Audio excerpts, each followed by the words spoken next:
Thank you for having me. My name is Oscar from Akillis, self-adjusting knee pads, limitless barriers. All traditional knee pads have had the same problem for over a century now. They've all been designed with a strap in the back of the leg.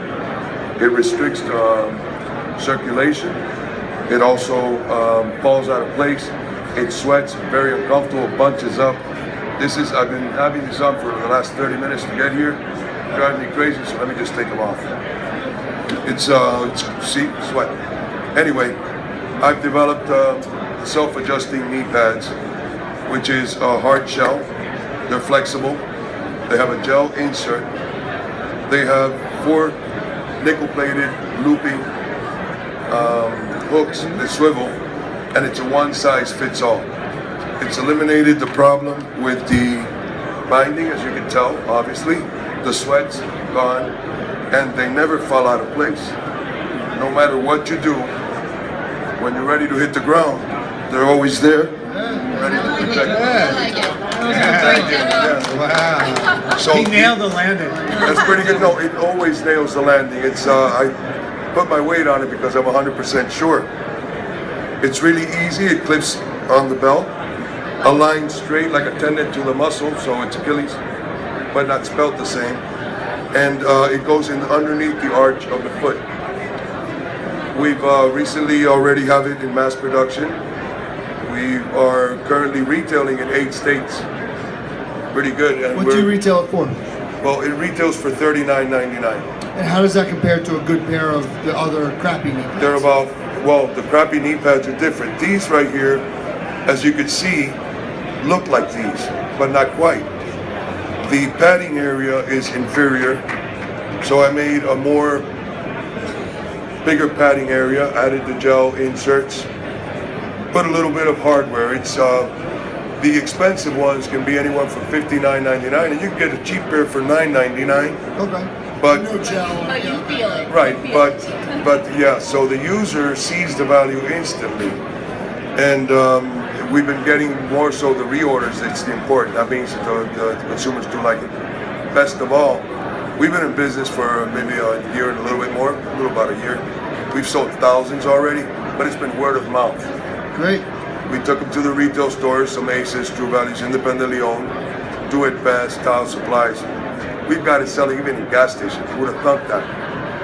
Toyota dealers and their parts and accessories. We sold to welders. We've Where sold you out to of, Oscar? Miami, Florida. Miami Springs. Beautiful. Love it there. Yeah, it's a beautiful place. Oh, I love Miami. This may be a little bit goofy, but is there an application for other things like athletics, or is it? I really haven't thought about the athletics yet because I've gone to prove the concept of its retailability with welders, plumbers, electricians, gardening. It's a great product for gardening. It does tile floors, for rugs. As a matter of fact, we have accessories that can only be fitted to these knee pads. I personally think Manish and I should come down to Miami and have long discussions about this at Hakkasan in the Fontainebleau. Sounds great. Absolutely. Can I carry your bags or something? Come on, guys. Yeah. No, it's a great product. Really good product. I like it a lot. I like it a lot. We recently tried, we've invested in an As Seen on TV campaign. We're going to be doing a small demographic. Yes, well, out of shot pocket. your own commercial? Shot it. Yes, well, because, I can't sit around and wait. I'm an impatient guy. I'd forget about it. If you could help me, I'm willing to take the help, but I'm just going that way. Yeah. I don't turn back to see and get distracted. What do you do for a living, Oscar? Well, now this, obviously. Akillis, self-adjusting knee pads. Yeah, right on. That's What what did you I downstairs? I made the decision. I deserve that. What I basically did is I had an old school Corvette 81 matching VIN numbers. I love that car. Practically gave it away for the first intellectual property utility patent that I applied for, and I sold basically my jet skis, everything. I cleared up my bank account. I did some odd jobs to throw into the. But after my first shipment was on its way, I quit my job. I says, I'm gonna take the island like some of the motivators says you gotta, burn the boat. You storm it, man. I love it. No way back. So I quit and So basically, it's been my time and my money that's going into the product, but it's growing. And just a quick follow-up: were you a contractor? Were you someone who had bad knee pads and said there's got to be a better way, or how did you come to this idea? It's just fascinating. Exactly. I've been inventive from life. You know, from ever since I was a little kid, playing around with stereo TV before it even came out, and I did get my first utility patent in 1997. I learned a valuable lesson that inventing to create a market, how much it would cost. I invented this automatic straw dispenser. It was going to take about $1 million to create it, the conditions back in 1997. But what I learned was what I needed to learn. I needed a product with a market. I needed to have a problem that I could solve. I didn't think about the multitude of problems. You know, when I ran into this, we had about 4 problems that I could fix for under $1. Yeah. And you know, that was the criteria. For the last 17 years I was looking, and yes sir, I have done, I work for a union down there every time when I need money.